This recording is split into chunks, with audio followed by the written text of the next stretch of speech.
ausência ou a irregularidade na documentação de terras e imóveis é um dos maiores desafios no Brasil. Segundo dados do Ministério de Desenvolvimento Regional, cerca de 30 milhões de imóveis no país não possuem escritura ou documento que comprove sua titularidade. No estado do Rio, mais de 60% estão na irregularidade. No Rio em Foco, que começa agora, vamos mergulhar nesse assunto para entender qual o melhor caminho para a implementação de políticas voltadas à formalização dessas propriedades. Vem com a gente.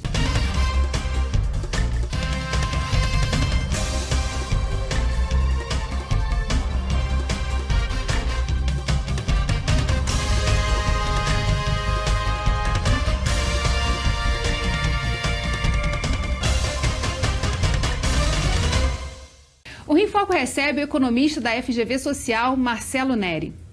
Criada em 2017, a Lei Federal de Regularização Fundiária busca agilizar a formalização de propriedades, simplificar processos relacionados a registros de lajes, distribuição de títulos rurais, dentre outros aspectos. Ela também transfere aos municípios algumas responsabilidades.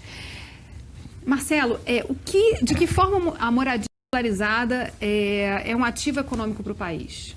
Quer dizer, em primeiro lugar, a moradia é o principal ativo das famílias, ativo físico, incluindo ativos financeiros, etc. Não só no Brasil, como em qualquer parte do mundo. Por exemplo, lá na Austrália, 65% da riqueza das pessoas é a moradia, nos Estados Unidos é 40%, na França 50%. Se pegar os dados de imposto de renda, no Brasil é 40%. É moradia, só que está um pouco desvalorizado, porque é por valor histórico. Eu diria que é mais próximo de 50%, ou seja, é um ativo muito importante. Então, só que é um ativo muito importante que, quando ele não está regularizado, ele não pode ser usado plenamente. Então, a ideia é você regularizar, primeiro, para dar não só o reconhecimento do direito de propriedade, mas isso vai dar um ganho de capital para as famílias e, por outro lado, vai permitir que esse capital seja utilizado, por exemplo, no mercado financeiro, mercado de crédito, etc. Traduzindo em números, quais são os grandes números da regularização fundiária no país e no Rio de Janeiro especificamente? Quer dizer, então, mais ou menos o grande número, eu diria que é algo em torno de 5 trilhões o valor das propriedades. Boa parte, como você falou, não são regularizadas. Então, aqui no Rio de Janeiro, por exemplo, você dobrou ao longo do tempo a porcentagem de pessoas que moram em casas próprias, mas o terreno não é próprio, não tem título de propriedade.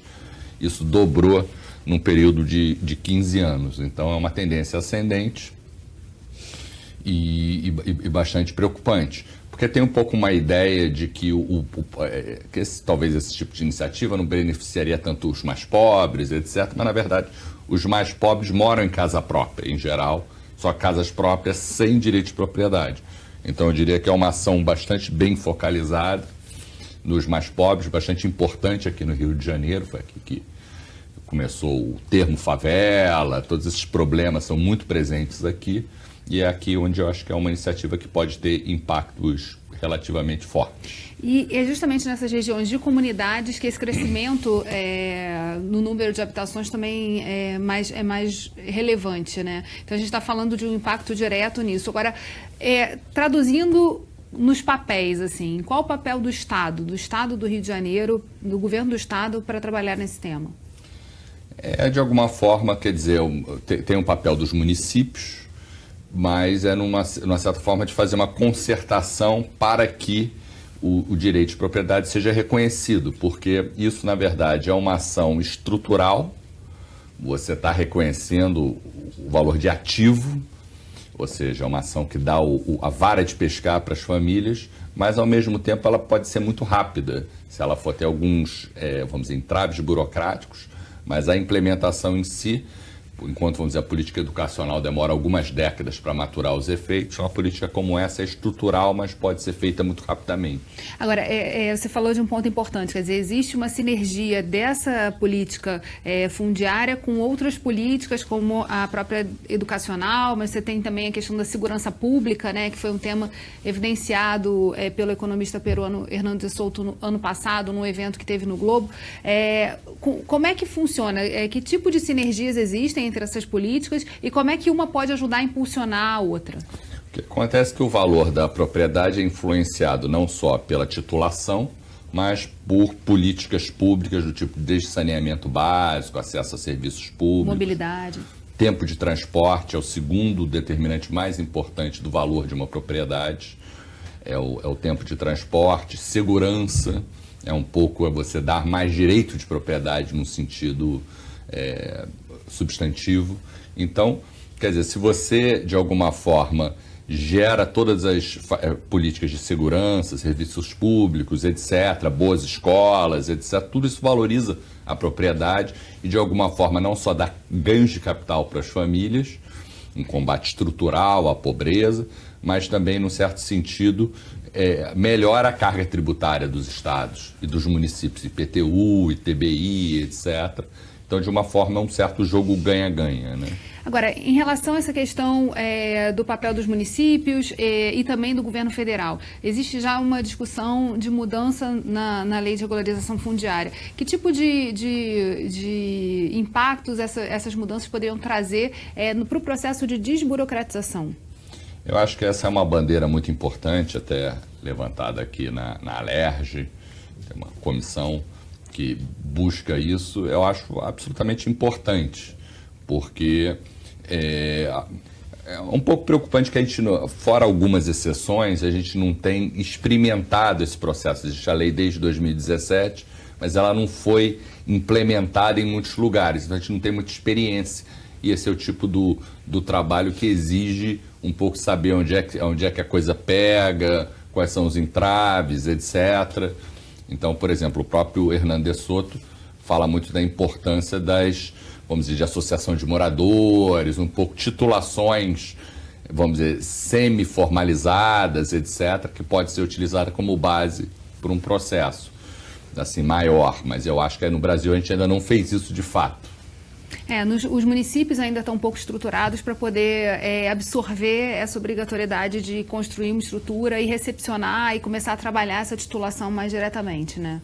Exatamente. Você tem um certo know-how, você precisa de certas pré-condições, por isso que a gente deveria implementar em algum lugar. E existia uma proposta de que isso fosse implementado inicialmente em Manguinhos, que é uma comunidade onde 70% dos...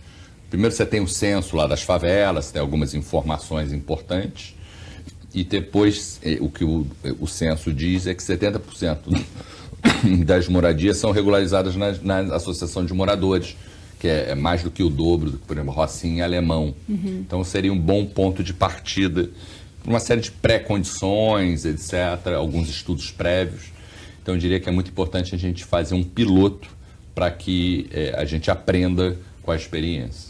A gente vai fazer um rápido intervalo e voltamos já. Rio em Foco aqui, política e economia caminham juntas.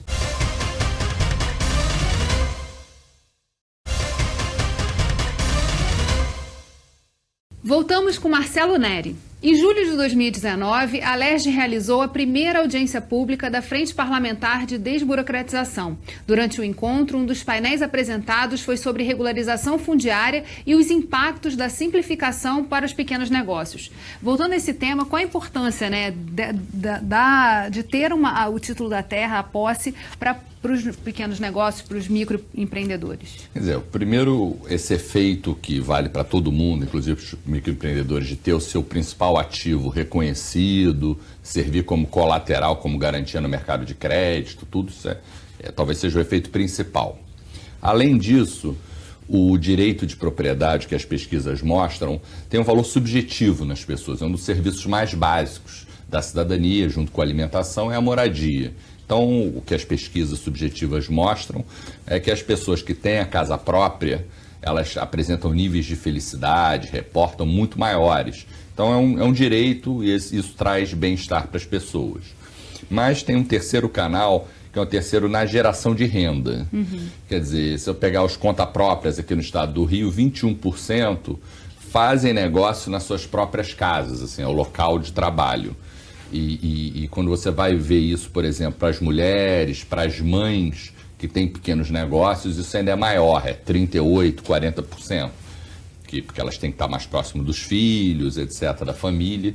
Então, eu diria que é um canal privilegiado de geração de renda, porque em muitos casos o negócio e a moradia se confundem. Agora, a gente sabe que essa questão da não regularidade, da informalidade, ela não está só na classe mais baixa. Isso existe em todos os estratos da população. Como é que isso se comporta? E há diferenças entre a não formalização nas áreas mais abastadas da sociedade e nas áreas mais carentes? Há formas diferentes, assim, às vezes, vamos dizer, são formas, vamos dizer, uma irregularidade fundiária na alta renda, ela não tem as mesmas características do que nas comunidades, existem diferenças, mas acho que tem uma característica muito interessante ligada a esse ponto, que é o fato de, quer dizer, que domicílios menores, eles são relativamente mais valorizados, por exemplo. Se eu tiver moradia, vamos dizer, equivalente, um apartamento de 5 quartos, equivalente ao valor a 3 kitnets, essas 3 kitnets, elas valem mais em termos de aluguel. Uhum. Então, dos raros casos em que o valor do ativo na mão dos pobres vale mais. Então, que é uma oportunidade rara, quer dizer, os pobres moram em moradias com muitas precariedades em geral, mas que uma política como essa pode, de alguma forma, instantaneamente aumentar o poder de mercado deles, ajudar os pequenos negócios, e esse efeito vai ser mais forte neles do que no caso de pessoas de renda mais alta. Então, por exemplo, se eu pegar um apartamento dos 25% mais ricos, a moradia, você precisa de 120 meses para recuperar o valor do imóvel em termos de aluguel. Numa moradia dos 25% mais pobres é 150 meses.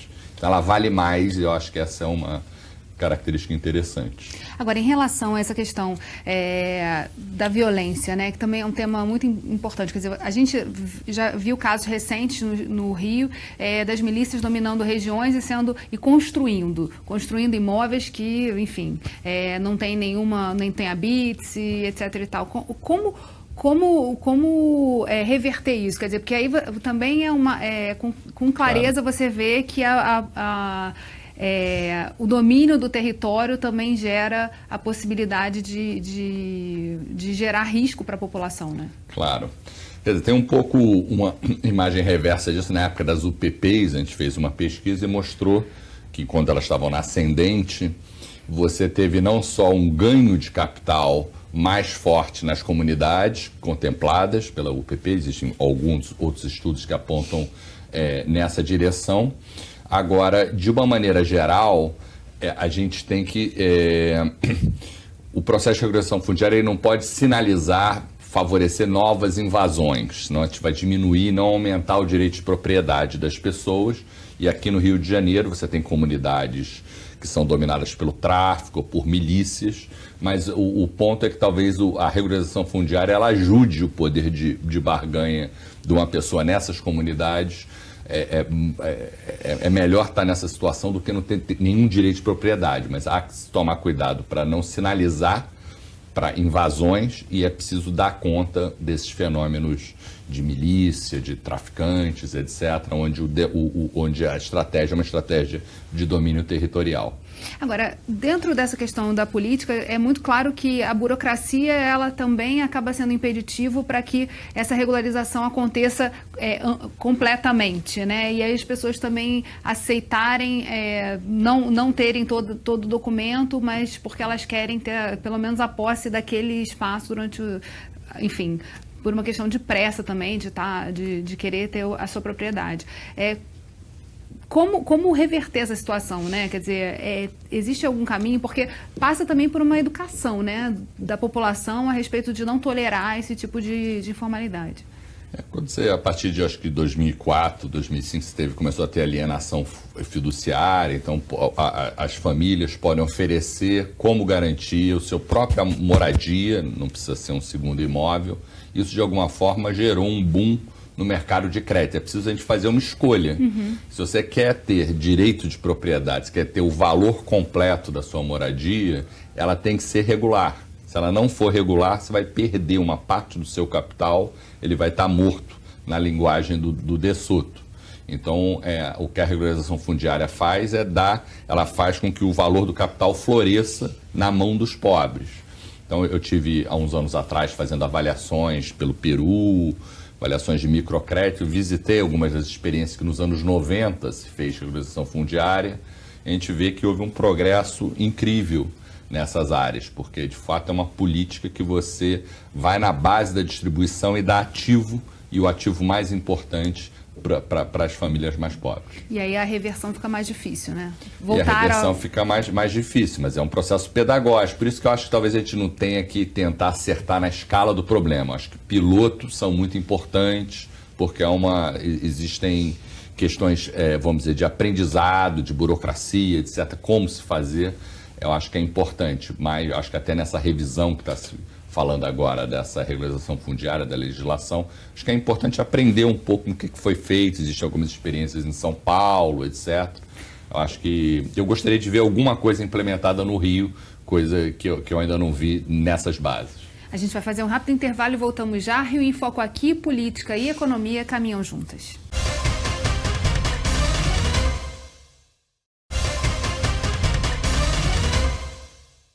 Em relação a essas experiências de São Paulo ou em outros países, o que você já pôde acompanhar, e da importância de começar pequeno para poder escalar, o que a gente tem de aprendizado já acumulado, que você tenha visto, que pode servir como referência para esse primeiro passo? É uma experiência em Porto Rico, de um pouco de ativos comunitários, experiência de regulação fundiária, até eles vieram aqui, apresentaram um pouco, tem essa experiência no Peru que eu relatei, que é em alta escala, e o Peru hoje em dia é um país que cresce muito, segundo Hernando de Soto, ele seja um pouco suspeito, mas ele fala que boa parte é devido a esse programa que ele capitaneou lá atrás. Mas eu diria que mais do que isso, tem uma literatura recente, tem um livro muito interessante chamado Mercados Radicais, de um economista, dois economistas americanos, inclusive eles falam lá no começo do livro que foi inspirada. Ali o sujeito estava no Leblon, olhando o Glen Whale para a Rocinha. Então, como que você faz isso? Como é que você determina o valor da propriedade? Então, ele traz à luz um esquema em que a pessoa dá o valor, revela o valor da moradia. Se for muito baixo, ele vai pagar menos imposto. Uhum. Mas ele vai poder ser recomprado pelo Estado ou por outra pessoa. Eu acho que existem modalidades de fazer esse processo de regularização fundiária que a gente deveria estar testando e não tentando acertar numa alta escala. Mas eu diria que o melhor lugar para se tentar uma experiência como essa, aqui em Manguinhos, favela de Manguinhos, aqui no Rio de Janeiro. Aquela mesma comunidade que a mãe perdeu a guarda do filho por causa da violência, etc. Um juiz deu isso. Então, acho que é muito importante tentar acertar uma experiência pequena para ver como é que isso, quais são os problemas.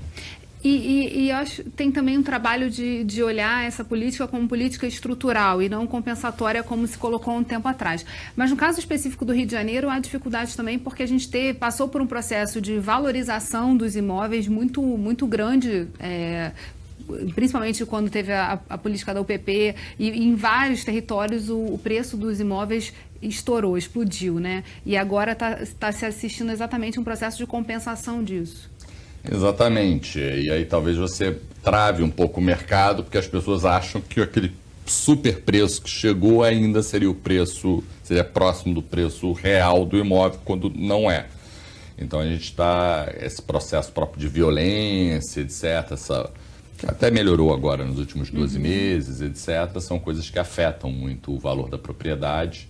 É preciso ter uma política, assim, acho que da mesma forma das UPPs, etc., eu não vi assim, um grande apoio em termos logísticos, vi várias UPPs crescer a ocupação desordenada como próprio fruto da pacificação.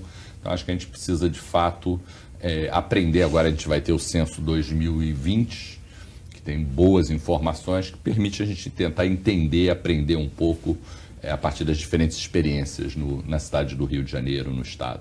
Em relação à crise fiscal que aconteceu no Rio de Janeiro, né, a crise financeira e a pouca pouco potencial do Estado de investimento para, por exemplo, comprar territórios ou comprar esses imóveis ou fazer um investimento de mais alta monta, assim. Que tipo de saídas pode-se ter para justamente apostar numa política como essa? Entendendo a importância que ela tem de trabalhar também estruturalmente.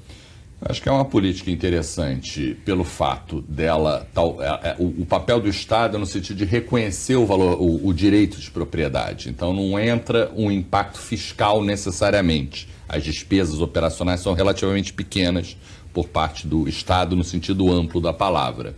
E pelo outro lado, ela pode ajudar o próprio potencial de arrecadação tributária de estados e municípios. Acho que aqui no Rio a gente caiu um pouco numa armadilha de levar as alíquotas, por exemplo, o ITBI aumentou muito.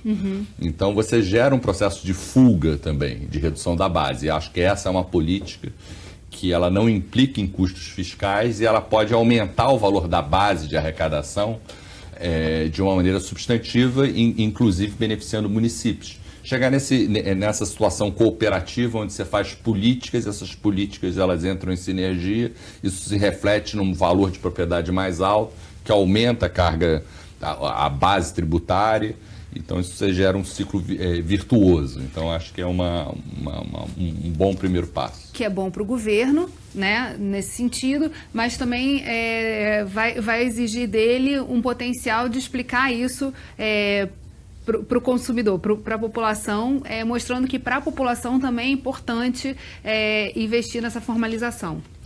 Um pouco, como você disse, um pouco de educação financeira. Aquilo, quer dizer, você ter uma propriedade que você mora, mas você não tem um título ou tem algum tipo de irregularidade, ela tem um custo, como a gente viu alguns casos recentes. Eu acho que a gente precisa um pouco de educação financeira contra a informalidade de vários tipos e ver os custos que elas geram. Por exemplo, pequenos negócios, o sujeito tem que ser pequeno, porque se ele é informal ele não pode crescer. Então isso aqui trava o próprio crescimento da economia e no caso das pequenas propriedades gera uma insegurança que tem custo. A Frente Parlamentar já está discutindo esse tema, mas qual é o papel do Legislativo, né, para poder impulsionar isso e justamente reconhecer esse espaço de ganho, né, que uma política como essa implementada pode gerar? Eu acho que tem um papel fundamental, acho que a gente tem essa frente de desburocratização, acho que essa é uma das frentes, participei de um debate outro dia, ligado a essa frente que vai ser lançada. Eu acho que no Rio de Janeiro, como a gente tem muita informalidade, muita burocracia, tem um terreno fértil, excelentes oportunidades para o Legislativo propor soluções em vários campos, não só em regulação fundiária, mas pequenos negócios, porque vamos dizer, a vida do pequeno negociante ou do dono de imóvel aqui no Rio de Janeiro não é fácil. Em relação à contraindicação dessa política, na sua opinião, existe alguma contraindicação da política fundiária? Existe no sentido de você tem que inibir a sinalização de que novas invasões vão ter sucesso. Acho que a gente está num momento onde vários territórios estão sendo tomados por milícias, etc. É preciso, talvez, usar a regularização fundiária como uma forma de reforçar o direito de propriedade das pessoas que moram lá. Quer dizer, ela tem que vir junto com outras, sozinha ela não se sustenta. Tem relacionado à segurança, própria infraestrutura pública, iluminação, etc. Tudo é uma coisa que reforça a outra. Bem, infelizmente o Rio em Foco está chegando ao fim. Obrigada, Marcelo. E se você deseja acessar a nossa programação completa ou rever esse programa, o link do nosso canal no YouTube está aparecendo aí na sua tela. Vai lá e assina. TV Alerj, o canal do povo. Até a próxima.